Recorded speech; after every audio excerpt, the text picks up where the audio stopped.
The Academy Award-winning movie Schindler's List introduced the world to Oskar Schindler and his work rescuing Jews from Nazi death camps. It's Hebrew from the Talmud. It says, whoever saves one life saves the world entire. But who was Bronislaw Huberman?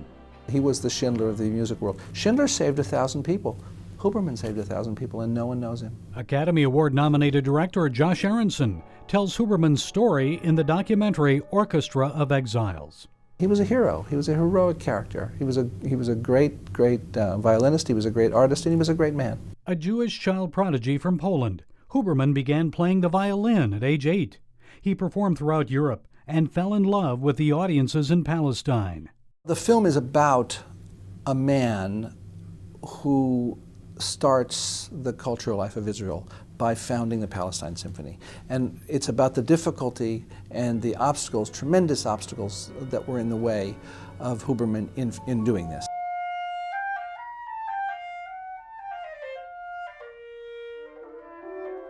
It was before concentration camps. It's before we knew what was coming in Germany. He talked to people about how dangerous it was going to get. And it was eerie that he had this sense. And because of that, that sort of inner conviction that it was very dangerous for Jews in Germany and that Jews had to get out. By the end of 1935, every Jew in the Berlin Philharmonic Orchestra had left the orchestra. Most had been fired. Eventually, the Nazis invited only so-called special Jews to perform. Huberman refused. From the moment that Hitler came in, Huberman said he would never play in Germany again until every musician who'd been fired from the Berlin Philharmonic was back in their seats, and from the Frankfurt symphonies and so on and so forth. And he said he wouldn't go otherwise. Eventually, Huberman decided to form the Palestine Orchestra, a symphony of exiled Jews that would perform music at the very highest levels.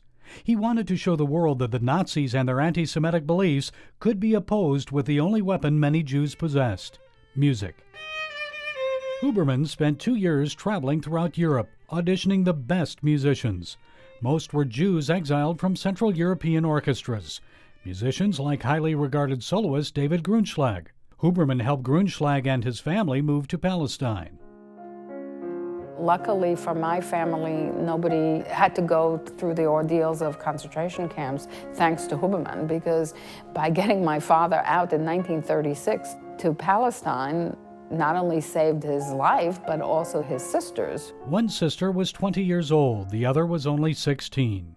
That's Tony and Rosie, a few years apart. As Hitler's power and influence grew, the Grunschlag girls knew they had to get out.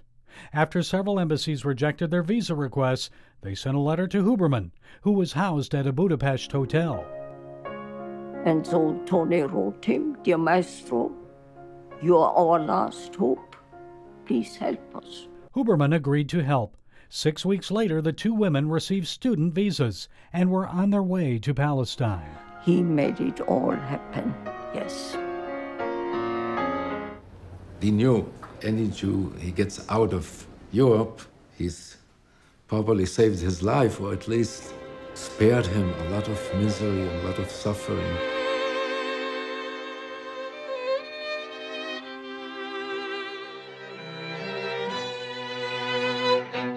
And in the process, Huberman brought music and culture to the desert. It was a big deal coming to a land where the culture is almost non-existent, but everybody is very, very thirsty for it. There was a lot of excitement in the air, you know, hustle and bustle. This was a country in the making. Led by Italian conductor Arturo Toscanini, the Palestine Symphony performed its first concert on December 26, 1936.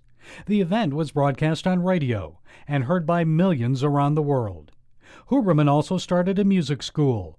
He insisted that all symphony players instruct others, so a new generation of musicians could be built in Palestine. When Israel became a state in 1948, the Palestine Symphony was renamed the Israel Philharmonic Orchestra. Huberman died in 1947. Though he never heard his orchestra perform the Israeli national anthem, the Hatikva, his legacy lives on.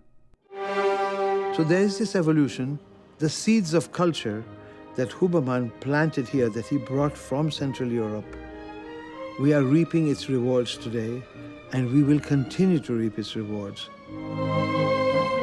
I imagine you're a great admirer of Huberman.